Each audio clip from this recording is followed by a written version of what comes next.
So let's jump straight into it, because we have a lot of people want to get the most out of the time. I think most people know each other, but I'm not completely sure that everybody does. So maybe everybody should just sort of wave if we go through the participants. So Latha, I never know how to pronounce your name. Is it Latha or Latha? It's Latha. Latha, sorry. Mm-hmm. So Latha is here from the ANA, and she is the new ANA representative for MASB, with whom we've been working very closely together. Yep. Hello, everyone. Molly? Hello. Molly? So Molly, again, has been partnering with us very closely over a long time for the 4As. George? Delighted to see you, George, representing the MRC. Hello, everyone. And then we have Earl. Hi, Al. Earl from MSI, and his again partner, I gather, from the history of working together. Exactly. It's great to have you both. And Matt Weingarten, who some of you know well, but some of you may not know, from the AMA. Do you want to just quickly say what your role is with the AMA, Matt? Sure. I serve as a Senior Vice President for Communities and Journals. So I work with the AMA's 3 distinct communities, our academic, collegiate, and professional communities, along with producing our 5 now scholarly journals. Yeah. So communications is Matt's middle name. And we have Melanie Courtwright from the Insights Association. And Melanie, I don't know how many of these people you know, but if you didn't, you know, do, I guess. Hi, everyone. I know a few of you. Nice to see you this morning. And Clark from the AAF. Morning, everybody. It's nice to be here. We have Marnie from the AEF. Gordon McLean wasn't able to make it, but we're delighted to have Marnie. Hi, everyone. It's so good to see you. And then finally from MASB, we have Joanna Seddon, which is me, Dave Stewart, whom I think most of you know, who's the chair, Frank, who's our executive director, and Eric Decker-Hoppen, who's director of communications and marketing and communications. So everybody now knows each other, so we can start. It is great to have such a good cross-section of the association's representative. And this goes back, the idea for doing this goes back to when I became CEO recently. I kind of went back into talk to people and discovered how did MASB come to be? And it turns out that the original impetus actually came from a number of the associations represented today, including the ANA, the AMA, the ARF, and I think the 4As, as well as maybe some others. And the idea was that, each of these organizations did measurement, but mainly measurement that fit with, their part of the marketing world, and that it was not the top priority for or sort of really focus of resources for anybody, and that measurement and accountability were very important, and there needed to be a group which would be where the associations would, all stand behind it and collaborate to make sure that measurement was front and center of at least one set of people with resources, specifically including, top academic brains in it. And that was the foundation of MASB. And I think we would all agree that, that was about 15, it was 2007 or thereabouts. Mm-hmm. And I think we would all agree that now more than ever, measurement and accountability to the forefront and becoming very important. So, in the new role that I have taken on as CEO, which is really, the goal is to bring MASB much more into the eye of marketers. In the past number of years, MASB has done fabulous work. As many of you know, it's a treasure trove of IP, but it's not been as out and active in the world, promoting the importance of accountability in really elevating marketing to where it should be, in the boardroom, representing the demand chain and revenue generation for companies. So we really want to, put a rocket behind MASB, and, MASB is very small. It needs help, and it needs your help. So please treat this as an attempt at a partnership and a joint effort, because MASB is here, going back to how it was founded, to help the entire marketing community, and very specifically all your associations, in areas relating to measurement and accountability. So I think a key goal for today is to really try and understand what you would like to, what MASB should be doing and how MASB can help you, and what you would like, what you think is important in the role of measurement initiatives. There are some that MASB is already working on. There are some that, are around, and that we are, sort of making some potential new ones. But we'd love to hear from you. So 2 goals, what do you need from MASB? What should we be focusing on? How can you help? And how should we structure this group going forward? That's really what we'd like to get out of this. So you go to the next chart, and I'll just as a quick ending the introduction. This is just, and I think a lot of you have seen this, to say this isn't really a new vision. It's always been the vision of MASB. It's just really bringing it out and making it very clear. So the new vision and purpose of MASB is to elevate the CMO, which means marketing. We've used CMO because it's so very topical, because of what's been happening with CMOs and their titles and all the rest of it. But it's to elevate CMO and marketing to their rightful place in the boardroom. And how? By making marketing accountable. So I think the other thing that's really important here, I think you all have these charts, is, how does MASB do this? What are the things that we do or are aiming to do? First of all, bringing the industry together. And that's not just marketing, but it's also finance and analytics and, experts, to pool our ideas and knowledge and create unified practices and principles for marketing measurement. It's to represent and develop thought leadership, which MASB has done a wonderful job. It's really a brains trust. It brings together academics, researchers, and marketing practitioners in teams. We are leading the charge on the development and publication of US and global standards through our participation as the representative for ANSI in the US in the ISO, publishing new brand standards, which is very active. And certification. We offer expert audits of marketing metrics and methodologies to agencies and to corporations. We provide advice on how to apply best practices to different aspects of marketing. And we are not a consulting organization. That is not MASB, will never be. It has to be independent and objective.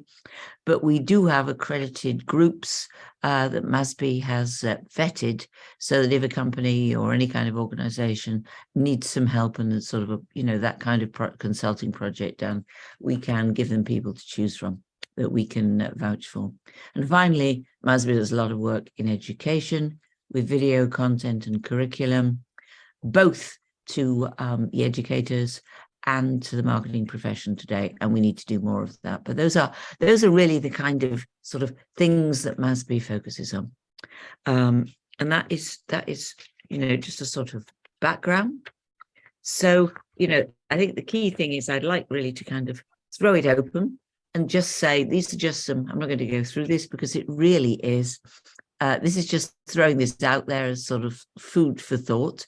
Is what would what is your point of view? What do you believe is important in the main issues to do with marketing measurement and accountability today that you believe need tackling? And how do you think that MASB can help? That's really the the sort of basis for this. It's really one of the main issues. Yeah. If anybody would like to start, maybe Latha, sorry, you would like to start, since you and I discussed this quite recently at the Masters of Marketing. Sure. Thanks, Joanna. And so happy to be with you all here today. This is a pretty guest group. So Joanna and I were talking, and MASB is relatively new to me. For those of you who don't know me, I am the Chief Research Officer of the ANA. And so we were talking about just marketing and marketing challenges in general. And I know at the ANA, we deal a lot with, or we have been thinking a lot recently about creative effectiveness and how creative effectiveness can be a driver for both the value of marketing from various perspectives. But how do we tie that to what Joanna has been talking about as the revenue drivers, that sort of financial accountability? So that was just an idea, and I would really love to dig more into a lot of the work that's already been done. But that was something we were thinking through to see how could those two halves of understanding creative effectiveness. There's so much to dive into there from a measurement and sort of data analytics perspective. But then how do you tie that back to the actual growth, the actual revenue growth? Does that kind of summarize it, Joanna? I think it does. I don't know. Just thinking about people I've talked to about this subject recently. Molly, what from your perspective?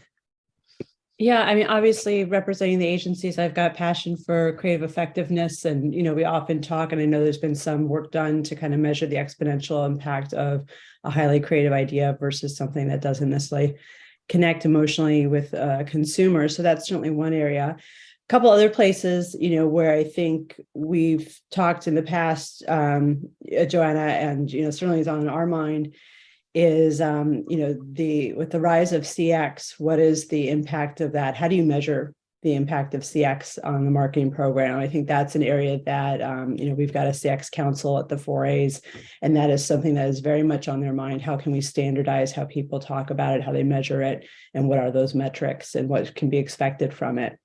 I think the other place, and this is something that we've collaborated on with the ANA recently, as well as with AIM, is on measuring diverse media, and how do you think about what are the right metrics there? This year the ANA and the 4As published guidance on working with diverse media suppliers, for both the supplier on how to work with marketers and for marketers on how to work with them. And while we make comments around how you need to change how you think about what the success metrics are, it's not going to be the same for what you might have for mass general market media. I don't think we actually tell them what it should be, and I don't think anybody really knows what those things should be. So I think we're all very vested as an industry on moving the needle forward on diversity and being more inclusive, but that also means measuring the impact, because it's hard that budget tends to get cut pretty quickly when things get tough. And I think if we can measure it better and show the real impact of that better, it would benefit the whole ecosystem towards that larger goal. So I'd say those are probably, two of the key areas that come to mind for us. That's great. And I know at the Masters of Marketing, Mark Pritchard kicked everything off by he completely rewritten his speech from whatever it was in. We never discovered what it was in the first place. To pivot to the importance of diversity and promoting growth, and he didn't talk about the need to measure it, but obviously that was front and forefront of what he was thinking. Yeah. So that fits him. Who else would like to chime in? So Scott and Clark, I mean, I know that you have some very specific concerns and things you're focusing on. Yes, I mean, at the ARF, many of these things are part of our current research agenda. Measurement is still I actually feel like in some ways outcome measurement is improving. I'm seeing what I think of as a very healthy shift away from very short-term MTA methods toward methods more rooted in econometric modeling, with which I think has very important strategic value for CMOs, and partly in response to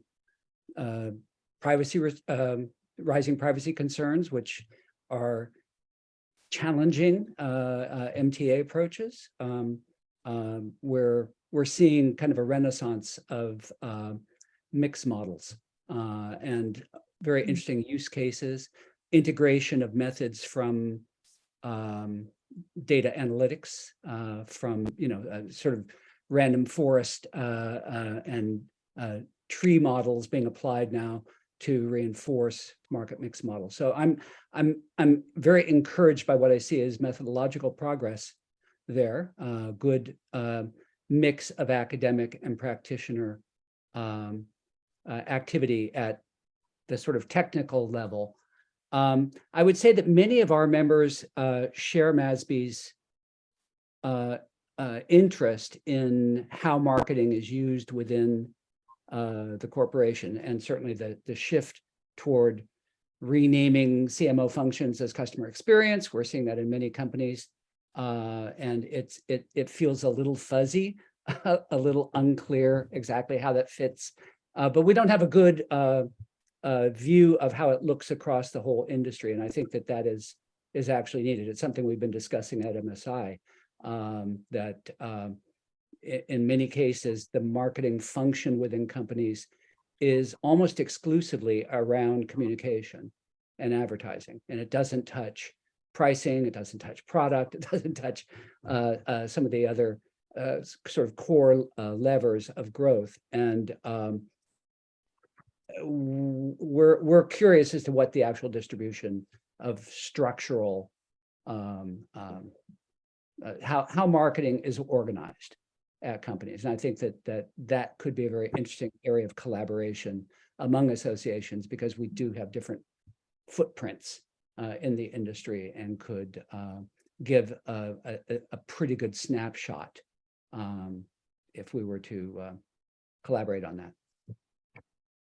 Joanna, if I could just build on what Scott was saying, that's a point I wanted to make as well, that I think there's been a shift to a very short-term focus on what we mean by accountability, so-called performance marketing. I used to think all marketing should perform, but I guess there's something called performance marketing now. And, MSI was one of the founding organizations with MASB, and I think at the time, people like Mike Hansen's at UCLA and others were building the econometric models that showed the long-term impact on things like brand equity, customer equity, the kind of strategic value of marketing, which is, widely supported in the academic literature, but it doesn't always filter into the actual organizational structure, the lines of reporting and authority. And we have these roundtable meetings with advanced analytics and other topics, and they almost invariably turn into discussions about the organization of the function in the company and who reports to whom, who has the authority and budget and so forth. So I think beyond getting the tools and techniques right, which I agree with Scott, but we are getting better and better at some of those, we need to now look at how those actually get deployed in the organization and who owns the accountability function, because we're seeing the pendulum begin to swing back towards a more strategic look, precisely because some of the short-term behavioral targeting that we've relied on in recent years may be going away with privacy issues. And it's going to force marketers to look at some traditional ways of defining and targeting markets and so forth. I think another thing that MASB is always focused on, and we need to think about collectively, is getting the language right. How do we communicate with the CEO, the CFO? And one of the things that I learned from Mike Hansen's many years ago, point of view that says, look at marketing as a kind of risk management. The finance people know how to manage the cost of capital and manage capital projects and so forth, but they don't think of marketing as an investment in managing future risk of how that money gets spent and what it produces. And if we can do that, I think we begin to talk more the language of the finance people that ultimately have to, be involved in the accountability discussion. I think Yeah, for the Insights Association, the language conversation is really important. It's we have, I would say, 3 core areas that we're focusing on in 2023: language of the profession, and helping insights professionals and therefore measurement professionals stop giving away their value. We as a profession improve pricing, we improve products, we improve lifetime product value, but we give those wins away to the product teams and the marketing teams and the finance teams. And then we talk about, when we talk about our value, we more talk about the work we did than the actual balance sheet value that we bring to the organization. So helping insights professionals learn to keep the value and discuss the value in ways that are meaningful to the CEO and the CFO, really important. And understanding that when they cut budget there, they actually cut balance sheet value. So that's really important. And I think there's still so much work to be done on the language of how we talk about what we do and its value to an org. And then data quality. I know that's somewhere else in your deck here, but data quality is data quality issues come and go, but we're definitely on an upswing of a big crisis in data quality right now. So we have a big data quality effort underway. And then diversity, which people have already talked about. Diversity, not just in how we execute insights and measurement, but diversity in our hallways. And so we have a lot going on in the diversity area. That's great. Clark, you may have a slightly different perspective, because I know you're very, coming from really a big focus on governments and regulators, etc. Right. Yeah, I appreciate the opportunity to be here, and I feel like I need to apologize to everybody because this is a very new area for me. I am head of the Government Affairs Department, so I'm deal with some of these things from a very different kind of perspective. So I feel like I'm very early on the learning curve. I find this a fascinating discussion, but I'm still trying to figure out exactly where we are. Just in terms of the diversity issues are obviously something that are very, very big to AAF. We've had a lot of programs for years increasing diversity of advertising professionals and encouraging them into all parts of the industry. Our membership is very broad, with corporate and a lot of grassroots local advertising associations in individual markets. And so I can certainly see where these are issues that are going to impact them at many different levels. And so I appreciate being able to be here and to learn from all of you. So advocacy is another whole area, right? So at Insights Association, we're working on 4 areas as it relates to advocacy: a federal privacy framework as opposed to 50 state privacy laws. Right. So, such a big and important initiative for us. Taxes on the sale of data and even on the sale of platform, so that and helping advocate for continuing to not have taxes on services, but what gets classified as service and what gets classified as platform, what gets classified as data. So we're working on that. We're working on the role of research participants and not being classified as labor, another really big and important initiative. And there's a 4th one, but those are the big ones that really apply here. So, and I've certainly worked with members of the teams for a lot of the associations, 4A's and ANA, and Howard at the Insights Association. I've known him for many years. Great. So Matt, what's your perspective? Because I mean, many of the things that I would share in my quick little notes that I've typed up here. I should also warn everyone, I'm at the PhD project annual conference right now. So I'm also balancing my computer on my knee, and hopefully it doesn't fall over. But if you don't know of the PhD project, it's an organization that actually recruits folks from the African American, Hispanic, Latinx community, as well as Native American communities who are business professionals, and says, hey, come become a part of the dark side and join academia, get in front of the classroom and encourage diverse graduation rates at institutions, right? That's the long-term effect. And so it does a lot of mentorship programs. So this is a program that's near and dear to the AMA's heart. We've been involved for the last 20 years. The conversation pieces about diversity, absolutely something that we continue to lean into. We've been looking at ways to partner. I'm sorry that folks from AAMA in particular aren't here because we've been partnering with them at the local level. The AMA generally focuses on the individual marketer. And so in some respects, where we lean into this accountability conversation is we want to make sure that there's phenomenal standards. We also want to make sure that it's accessible to the individual marketer. How do we create tools that make it easier to actually implement accountability at that beginning level?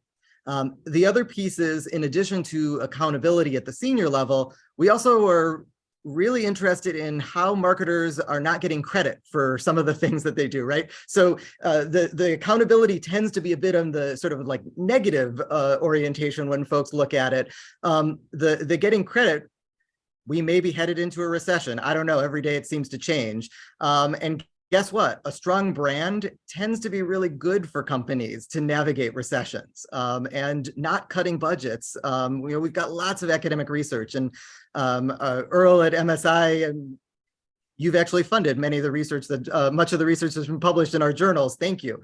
There's incredible research in this space, and we want to make sure that that doesn't get lost in the anxiety to save a buck here and there. So those are things that we're thinking about that I think fit with a lot of the discussion that's occurred here. Great. And let's see, George, we haven't heard from you. Yes. Well, a lot of what has been said are areas that MRC is working with. And we're sort of at the level where we audit many, many vendors, well over 100 product audits a year. And we're dealing with the application of many of these concepts and the validity of the application of those concepts. So we talk about diversity. So we're dealing with issues on representation in measurement, gaining permission in the new privacy environments that are emerging, maintaining cooperation by all types of population groups in research. How can that be done? How can that be leveraged? A lot of people have talked about diversity, but there's the intersection of privacy implications in measurement are very front and center for us. So using identity capture and attribution methods. We're very focused on things like non-sampling error and bias in measurement. So large data sets aren't free from that. There are things like machine learning and modeling bias that we're trying to assess in our audits. One front and center project for us, which is complex, is trying to identify and quantify non-sampling error in measurement products. We already kind of know how to quantify sampling error typically, but we don't do that strongly enough, so we're trying to bolster that. We released an outcomes measurement standard, which my hope is that maybe MASB is aware of. It's a very large document, took a couple years to produce. It covers a lot of outcomes, concepts, and practices. But within all the things I just mentioned, like identity processes, biases, gaining cooperation, gaining permission in today's environment, that's ripe for areas where MASB could assist. And I don't know if these are out of scope topics for you, because maybe they're not. Right now, nothing is out of scope. Yeah. Well, I mean, there's just a bunch in these details. So I'll just throw out, those are some very hot topics for us right now. And we're dealing at the level where we're actually trying to apply and assess that in validation of research.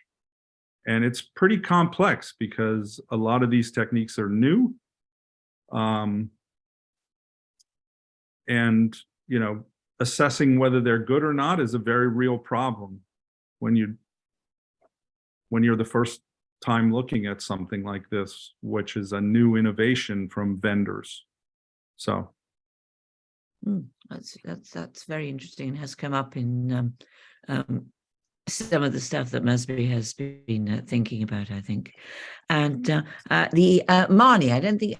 What about the AEF's perspective?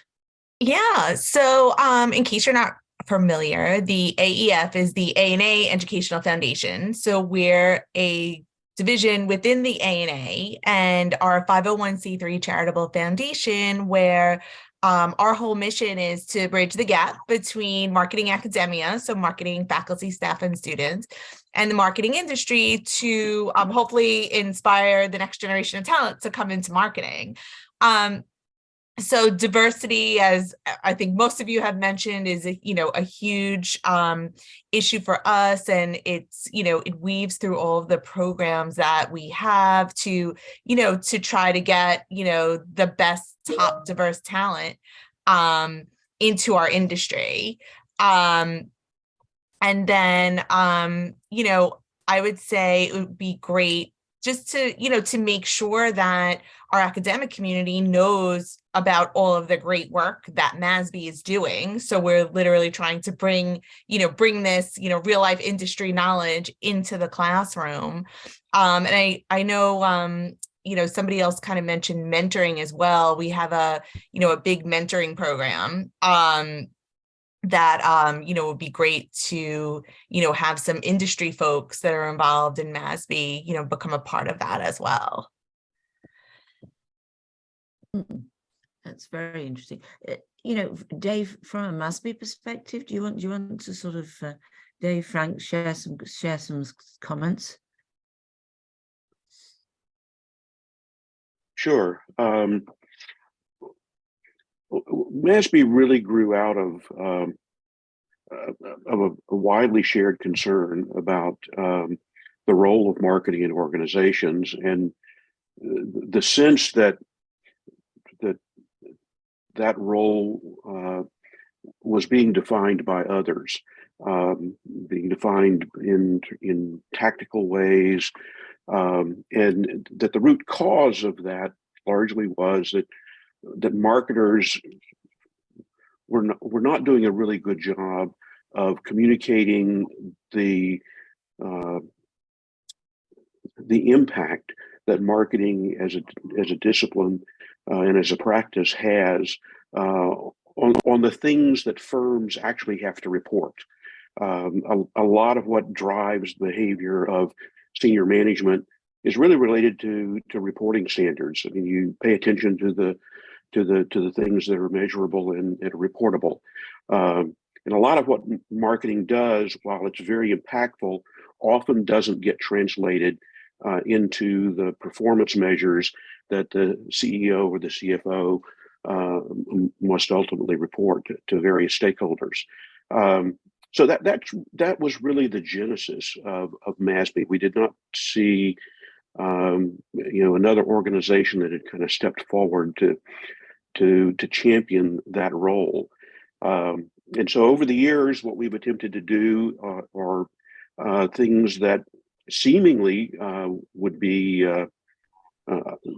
obvious, but perhaps weren't. So we've developed a dictionary of marketing terms. I remember early in the genesis of that particular project, we had some of our partners in firms telling us that the same term often had a half dozen different definitions within the same organization. And that, of course, created great confusion when there were discussions at the senior management level. And so, a standardization of vocabulary, and actually, I think one of the real successes of MASB has been our marketing dictionary, and we've partnered with several of the organizations here in creating that dictionary and assuring that we vet terms and in a way that's useful. We've looked at translating branding into various economic terms. And another great success, I think, is that we have actually become the United States representative to the ISO, particularly around marketing kinds of issues, more specifically brand evaluation and brand valuation. So we've had a lot of impact, as Joanna indicated. I think we have a lot of very good intellectual property. That property needs to be supported, but the goal of MASB is actually to create a standard, and you can't really have a proprietary standard. It has to be a shared standard. And so that's one reason why we look out to partners in other organizations, partners among academics, who partners within agencies and within businesses who can help us through providing counsel and wisdom, providing resources, and assuring that we continue to create a shared set of standards and a shared set of visions of what marketing is about that will take us into the future. I might close simply by noting that there was a discussion earlier about how marketing has been defined. If you look at the history of marketing, the marketing as a discipline, which is only about 120 years old, grew up to solve a really important societal problem, and that's how to get goods and services from suppliers to consumers in the face of urbanization and growing affluence. It's about creating institutions and processes that really served an important matching function that ultimately served society by being sure we could meet our needs. And I think that history often gets lost as we talk about all of the things that are necessary to enable that larger process. Communication is really important in that process, but it's only one small part of that process.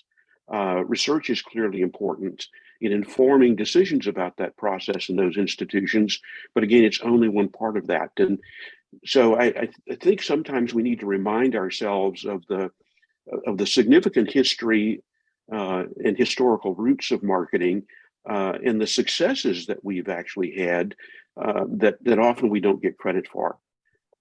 With that, I'll I think that's very, very helpful background. In the interest of time, just very quickly, MASB is here, and the reason for this is to say, we need your support, but we also need to know what is the best way for MASB to support the other associations. What, from your perspective, is most useful that MASB could do? Is it regular discussions, a bit like this?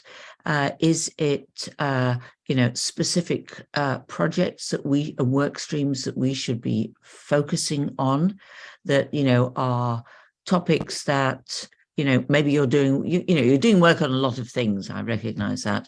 There are topics that would benefit from, the MASB bringing together different disciplines and sort of pools of expertise and a real focus on, or is it, international stuff, or is it contributing to, each other's events? I mean, what would be really helpful from MASB?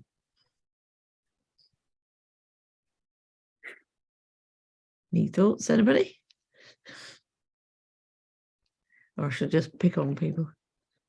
Joanna, I mean, this is a kind of a broad statement, but I'll just speak for myself. I think, there's a lot of great conversation that happens in this industry where the real value comes is when there's action and something tangible that is delivered. So my push would be to not just make this a nice place to have a good conversation, but really identify what are those things we're going to go do, get some hand raisers, and really push forward on delivering specific things for the industry. I already made one specific suggestion in my earlier comment, which just has to do with trying to get some view of how marketing is organized across a large sample of companies. So to the degree that some collaboration among associations represented here, with MASB sort of taking a lead role, that's a very specific contribution that I think could be made. The other really builds on what Dave was saying about the lexicon, the dictionary that you've created, which I think is an important work. But as is always the case with dictionaries, they're a continuous process, as George mentioned, and Earl as well. I mean, there's such a high level of innovation in the field that any dictionary inevitably is out of date almost as soon as it's released. And I think that is an interesting challenge, and maybe another very specific sort of additioning contribution that MASB could make to try and assess how much is missing at this point from that work, and how do we update that, because I think it is a very useful document.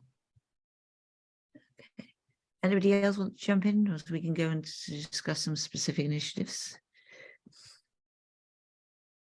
Yeah, I'm going to jump here. Can you jump to the next chart, Frank? And again, this is just food for thought.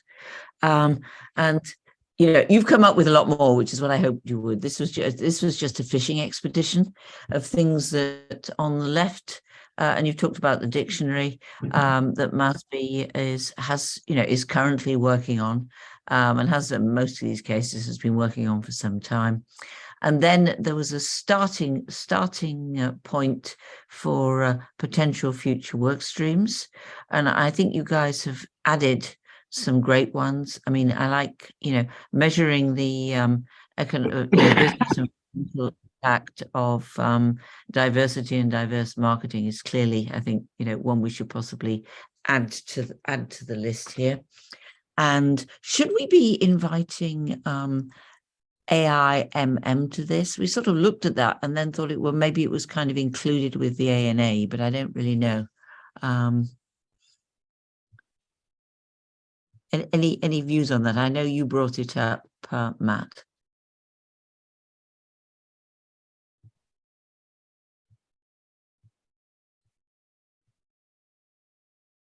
No. Latha, how do you share, Joanna, for the work that we did with the ANA on diverse media suppliers? It was very helpful to have Lizette and Carlos as part of that discussion. They just bring, it's an area that they're very focused in, and so they have a lot of deep knowledge in the space. That was helpful. Okay, so we should probably get connected to them. So I don't think, do we know them, Dave, Frank? I'm not sure we do. The AIM team, is that who you're referring to, Molly? Yes. Yeah. Yeah, we could make the introduction. Yeah, they're associated with the ANA. And they've done a lot of work on diverse suppliers, actually, and that whole area. And I know diversity was mentioned across from various people. And certainly the ANA, in cooperation with AIM, has done a lot in this space. I think it would be good, and I'm going to say this, and I don't really know how it would actually be organized, but there's so much work being done towards diversity. How can we pool our resources a bit better, I think, and maybe sharing information, because this is a concern for the whole industry, rather than tackle it in little groups or separately. How could we tackle it together? Just a thought on that. Well, consider that added to the potential future work streams lists. And I think also there was the idea of looking at, which kind of goes with elevating the role of the CMO, but it's different. It's looking at how marketing is organized across companies, because in my other role as a consultant, it's so completely different from company to company. What the definition of marketing is, and who reports to it and what it's with. Is it with sales? Is it with corporate social responsibility? Is it complete? Is it to do with product? Is it separate from product? I mean, it's a complete, seems to be a complete mishmash. So that would be, I think that's another one, good one.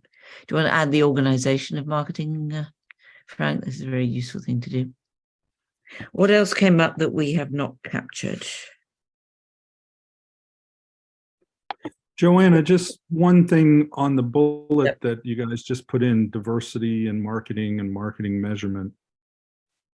We see entire products that come to us that want to be accredited that have no diversity measures in them. They don't have differential survey treatment. They don't even assess diversity. And when we tell them they need to do it, they look at us with a blank stare. And they say, we can't afford it. We don't think it's relevant. No one ever asked us that question. I still think there needs to be an effort to put diversity on the map as a mandated process. And an MRC tries that, but we run a voluntary process. So we see vendors that come to us willingly that want to be accredited. That's not every vendor. It's only a small subset of vendors. And especially it's not in the marketing measurement community. I think we have way more powerful baseline work to do before we deal with some of these nuances, which is just, you have to do diversity. And we have to promote it as something that can't be really overlooked. And I just want to make that comment, because out there really in practice, somebody comes to a survey that, or a measurement process that has 1% African Americans in it, we bounce them out. We don't even consider that stuff. But the rest of the world apparently doesn't even look at it and subscribes to products left and right that have that orientation. And there should be, it seems like we have a lot of associations, a lot of voice here. And if we really get serious about diversity, we should be just talking about the baseline need to have it in every process. Well, it's interesting, George, kind of to build on your point. When you talked about it before, it was less from the standpoint of a social good, but for validity, for actually reflecting the underlying population. It was in the service of adequate measurement. And I do think that frame is very useful when thinking and addressing marketing audiences. But I'd also sort of suggest that since MASB was founded around the idea of measurement standards, and since the MRC audits to standards, that there may be some interesting space there. The ARF sometimes tries to, have input on part of the standards that you publish. I know we commented on the outcome standards, and we're very happy to see our ideas incorporated in that draft. Yes. And we're working towards some other comment on some of the others. I think that may also be an interesting opportunity for MASB, since when they become enshrined in an MRC standard, they actually have teeth in the industry. Could I sort of piggyback on that and come back to something that Dave shared earlier? You can look at companies' reporting requirements and kind of work back to what is the role of marketing contributing to the things they need to report. And it kind of frames up two ways of thinking about it. I think it's along the lines you're talking about, Scott, as well. There's the regulatory stick and the growth carrot, if you will. If you have a more diverse workforce and you're reaching diverse audiences with products that are appropriate, services, whatever, you're probably going to grow as an organization or brand, whatever. And you may have some reporting standards that are associated with that. So what will motivate the action is the reporting standards in the short term, perhaps, but in the long term, it's actually in the interest of the company to do this. This is the potential, double or triple win. So I'm wondering if once we get a better handle, as Scott said, on kind of how marketing is organized, can we think about what are the reporting requirements around privacy and other emerging issues, perhaps more around some of the ESG standards that are happening, whether they're mandated or simply being recommended by, investment advisors or whatever. So that's going to attract decision makers at the highest levels to meet that demand or that expectation. But we also need to sort of emphasize this is doing not just because you have to, but it's because it will actually help the organization. And I think that's sometimes what's missing here. Academics have come up with better measurement tools over the years that didn't get adopted by corporations because there were many other competing issues that led to the decision making, and that better tool, that better mousetrap, wasn't needed or was going to cost too much to implement it or whatever. So I think we need to go beyond just getting better tools and understand why do organizations adopt it. And it's, to me, broadly either because they're afraid of not reporting the standards they have to, or because they want to achieve the growth that they can if they use these tools. And somewhere in the middle of that, I think is where MSI and MASB and these other organizations can maybe make a difference. I have a sort of suggestion for next steps on this, because obviously, there's a lot of work being done on some of these areas. There's a lot of potential future work streams that have come up. Could you go back, Frank? Sorry.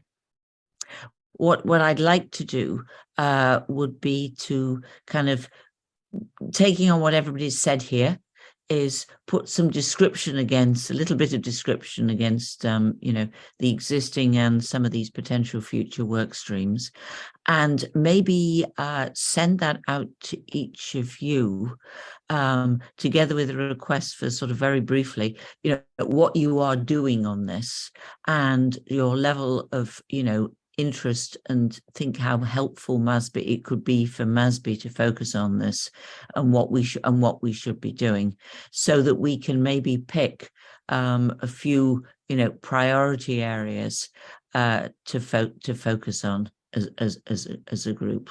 Does that make sense? I think rather than I'm not going to say let's vote today, right? But I think that would be very helpful. And clearly the measuring the impact of diversity is both in terms of as you said, Earl, the regulatory and the validity point of view is very interesting. So before you move yeah. away from that, I will say we have codes and standards of ethics around measurement and research and insights work that would already govern the use of best practices and representativeness. So if you read our code, researchers must design in effective ways, must work in accordance with generally accepted research practice and principles, must be transparent about any weaknesses in representation. So we have things already that exist. We just need to do a little bit better at bringing in code, enforcement, at looking at the body of work and saying this is not in compliance and this is not in compliance, and coaching people, or even putting their membership in associations up for debate if they're not going to abide by the codes that exist. I just wanted to remind everybody that and I know many of you, there are codes that already exist. We probably don't have to write anything new. We need to do more to promote and enforce it. So maybe that fits into the the MASB audits and certification sort of bucket. Yeah. It could also fit into our role with ANSI and ISO, and in particular with diversity. If we're talking about within the United States, then we could actually take that existing statements of ethics and rules, as George put forward, representativeness standards, things of that nature, put it into an ANSI standard for America. And then what we could do is send it to the compliance organizations within the entities, to where they would ask their marketing organization questions about it. So it would at least raise the level of discussion within the organization. So something along that line, where we could use ANSI and we could use the standard compliance entities within firms to to, to bolster those standards and looking at those standards. So just an idea of what we could do along that line. Yeah. And we could also potentially, I mean, one of the things, this is a very US group. MASB is actually international. We have some international members, and we have, we work with the ISO, which is full of people from all over the world, including both Russia and China, believe it or not. Should we be involving people like, I'm biased because I'm British, like the IPA and the Marketing Society, both of which are very much focused on, measurement and certification. Yeah, it's one of the things we were thinking of.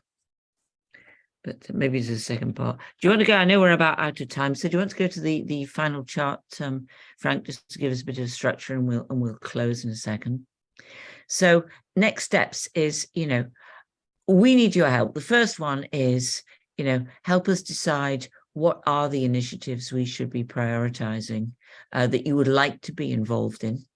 And are, would be most helpful both to your specific organizations and to, the marketing industry as a whole. I mean, that is kind of like the number one thing we'd like to get out of this, because we need your support and advice, and we need to be helpful, because that's why we were founded. Yeah. We need your support. MASB is small. It needs to grow. It has done, developed lots of IP. Has it been good at marketing its IP and its mission? Not good enough. Yeah.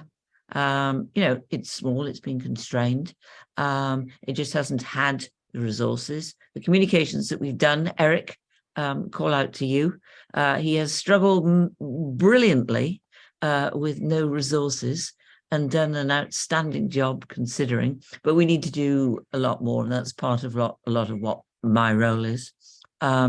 We need to bring in new companies as members, both, more marketers and agencies. So, if there are suggestions of companies that you work with that you think really should be involved with MASB, please let us know. And you've been great in many of you have, letting us come to your events, but also, we have IP to contribute. Let us contribute as much as we can.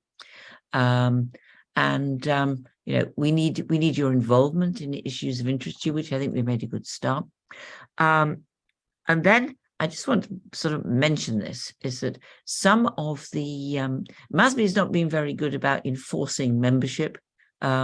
Right, there's some of the people on this call are members of MASB, but actually don't ever but contribute in kind, or their wisdom, or both. And some are not members. It would be very helpful to MASB if we could actually, make sure that all the major industry associations represented are members of MASB. We have a suggestion, which I'll follow up with, of a very, very, very nominal cost. This is not about, I've been through this with the AMA as well.